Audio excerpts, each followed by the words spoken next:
Things I Gave Up After 75 and Why It Made Me Happier. Somewhere around 75, something unexpected started to happen. Not all at once, not with a grand announcement or a sweeping revelation. It was more like a quiet shift, a slow, almost imperceptible change in the rhythm of my days, the weight of my thoughts, and the way I carried myself through the world. I didn't feel the need to run anymore. I didn't feel the need to explain myself, or compete, or prove that I was still relevant. I just started letting go. It wasn't because I was giving up on life. On the contrary, I was starting to feel more alive than I had in years. But the things that used to fill up my calendar, my closets, my conversations, even my mind, they didn't seem as necessary anymore. In fact, some of them felt like burdens I had unknowingly carried for far too long. Expectations, regrets, stuff I thought I needed, people I couldn't please, fears about what was coming next, guilt about what had already passed.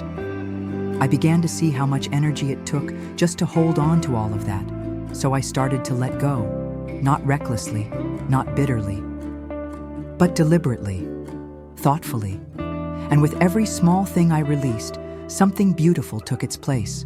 Peace, space, laughter, clarity, lightness, and in a surprising way, joy. A deeper, more grounded kind of joy. The kind that doesn't need applause. The kind that doesn't beg for attention. The kind that lives quietly in the bones and says, "This is enough." Growing older is often talked about as a process of loss, losing youth, losing roles, losing relevance. But what no one really tells you is that aging can also be about freedom. It can be about shedding layers you no longer need. It can be about discovering that the second half of life, or even the last quarter, can feel more true than anything that came before it. Not because you added more, but because you finally started subtracting. This isn't a story about decline. This is a story about choosing what to leave behind so you can walk a little lighter. It's about the things I gave up after 75 and why, in doing so, I found a kind of happiness I never expected. And maybe, just maybe, you will too. It took me decades to realize just how much of my life had been shaped by other people's expectations. I wasn't forced into it, not directly. But like so many of us, I learned early how to keep the peace, how to say yes when I wanted to, say no, how to smile through discomfort, how to be agreeable even when it meant putting my own needs last. By the time I reached 75, I was tired, not physically, but emotionally, from years of carrying the invisible weight of approval. I could feel it in how I hesitated to speak up, even with my own children. How I bit my tongue during conversations that made me uncomfortable. How I kept showing up for things I no longer believed in, simply because I didn't want to let anyone down. But something happens with age. Your soul begins to whisper louder than the noise around you. And one day, I just didn't want to do it anymore. I stopped saying yes out of obligation. I stopped cushioning my words so much that they lost their truth. I started setting boundaries, not to push people away, but to protect the parts of myself I had neglected for far too long. And something remarkable happened. The people who truly loved me stayed. They respected the shift. Some even told me they admired it. The ones who drifted away? I realized they were only there because I had been bending to hold them close.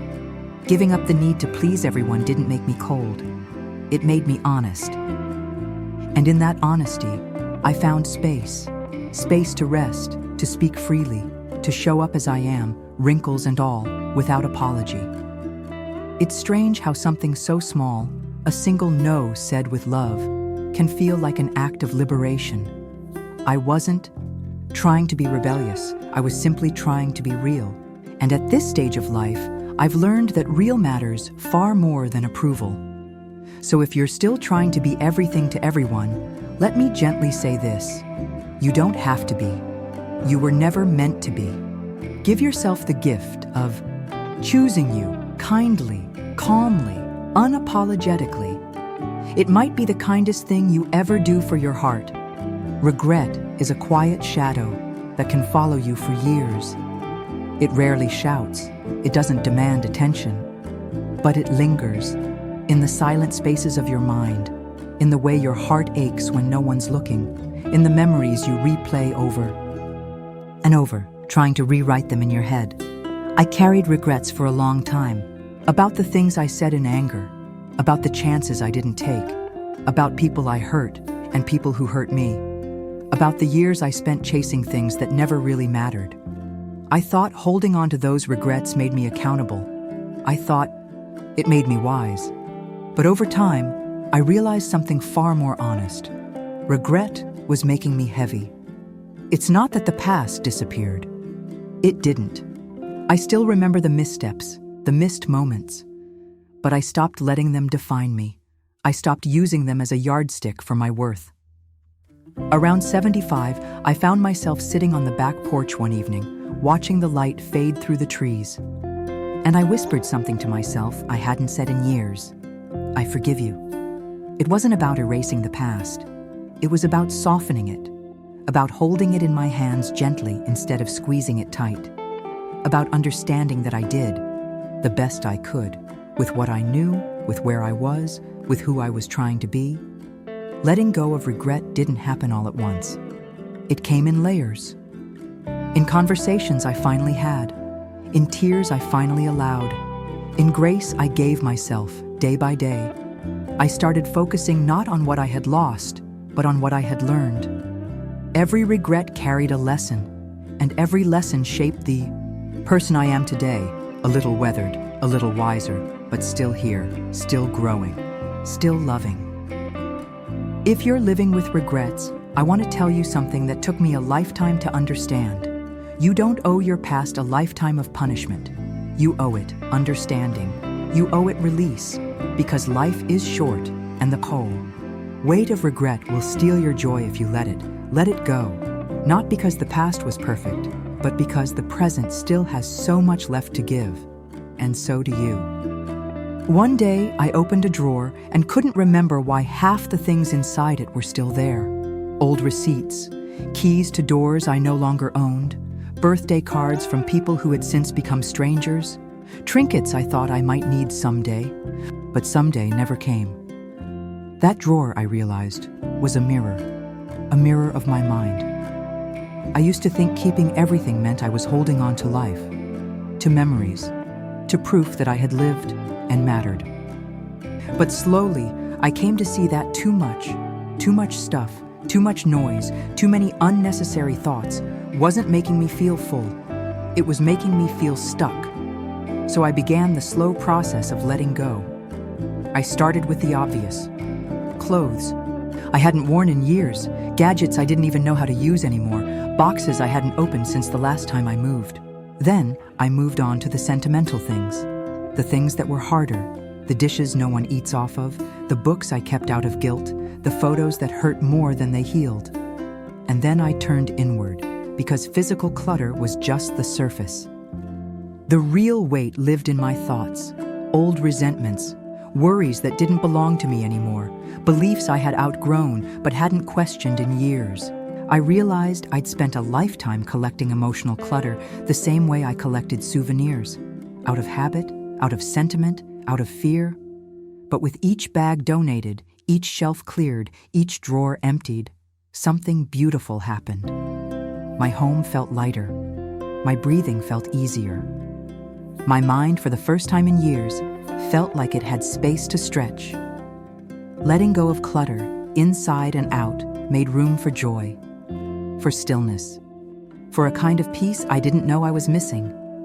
It reminded me that life isn't measured by how much we hold on to. It's measured by how freely we can live. Now, when I walk through my home, there's less noise. And when I sit with my thoughts, they don't crowd me.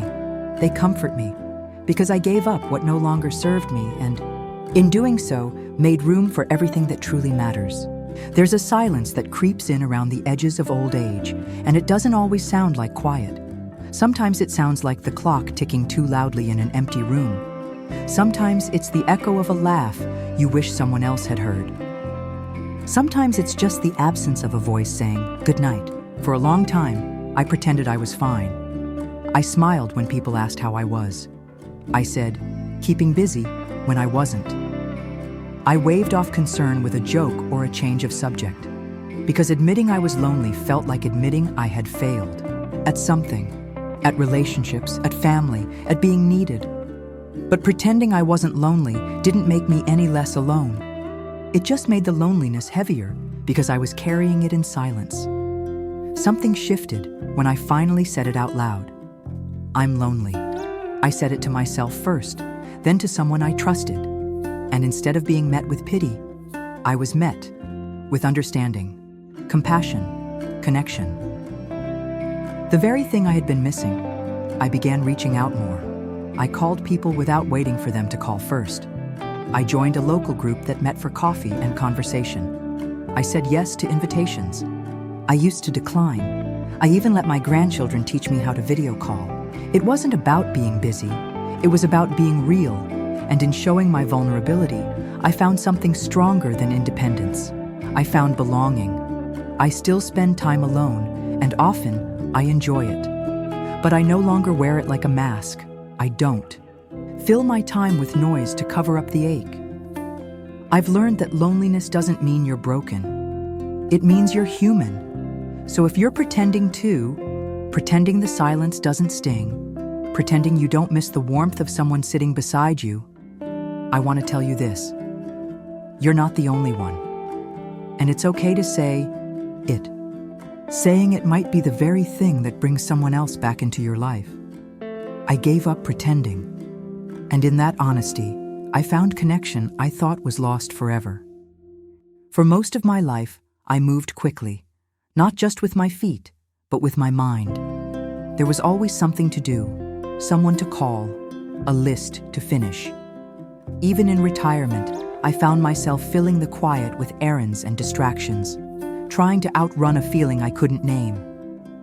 Maybe it was restlessness. Maybe it was fear of becoming irrelevant. Maybe I just didn't know how to slow down after decades of motion. But then something happened. It wasn't dramatic. No illness, no crisis. Just a morning when I sat down with a cup of tea and didn't immediately stand back up. I watched the steam curl upward in the sunlight. I heard the birds outside the window, really heard them. I realized I couldn't remember the last time I had been present, fully present, for something that simple. So I gave up rushing, not because I couldn't move fast anymore, but because I didn't want to. I stopped measuring my days by how much I accomplished. I stopped chasing the illusion that productivity equals worth. I started paying attention to the little things, the feel of warm water on my hands, the sound of the wind through the trees, the way my heart softened when I watched my grandchildren play. At first, slowing down felt uncomfortable. There's a strange guilt that comes with stillness, especially if you've been taught your whole life to stay busy. But soon, stillness became sacred. Time, I learned, stretches when you're not trying to fill it. It deepens. It reveals things you've missed while hurrying. Now I take my walks slowly. I sit longer after meals. I speak a little softer. I listen more. I let moments unfold without trying to push them forward. And you know what? Life feels fuller than ever. Not because it's packed, but because it's present. Because I finally made peace with not doing it all. And in that peace, I discovered something extraordinary. Happiness lives in the in-between, in the quiet, in the slow. So if you feel like time is racing past you, maybe try slowing yourself instead. The world will wait. And the life you're rushing through, it just might open its arms a little wider once you stop and stay a while. There was a time when the unknown terrified me. I didn't talk about it much, but in the quiet moments, the kind where sleep doesn't come easily, I'd find my thoughts drifting to the future.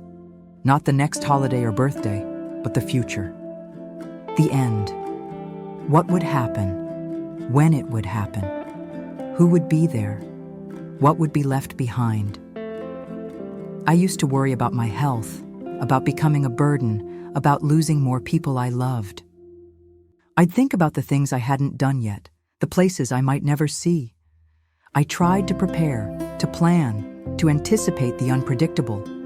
But no matter how many precautions I took, the future never became any more certain, only heavier. Eventually, I realized something simple and life-changing. Worrying about what comes next wasn't protecting me. It was robbing me. So I let it go. Not because I stopped caring, but because I started trusting. I began to see life not as a problem to be solved, but as a mystery to be lived. I stopped trying to hold tomorrow in my hands. Instead, I opened those hands and let today fill them. It didn't happen overnight. It took practice, deep breaths, silent prayers, a lot of reminding myself that I've already survived things I once thought I couldn't. That maybe, just maybe, I'll be strong enough for what comes next too. I started focusing on what I do know, that the sun still rises, that laughter still finds me, that kindness still matters, that I am still here, and that here is a gift. Now, instead of worrying about the end, I marvel at the middle of a conversation, a story, a walk, a moment. I don't need all the answers. I just need the courage to keep showing up. And, strangely, by letting go of the future, I began to love the present more deeply than ever before. The breeze feels softer. The days feel longer. My heart feels lighter. So if you, like me, find your mind drifting to the what-ifs, try anchoring yourself in the what is. Because this moment, this breath, this day is the only certainty we really have. And in it, there is more than enough life to live. There was a quiet moment, not too long after I turned 75, when I looked around and thought, maybe I've done all I was meant to do. The children were grown. The career was behind me. The house was quieter than it used to be. I no longer moved with the same energy. My days, once filled with plans and deadlines and duties, felt still. And I wondered honestly if I had anything left to offer. It's a subtle kind of emptiness, that thought.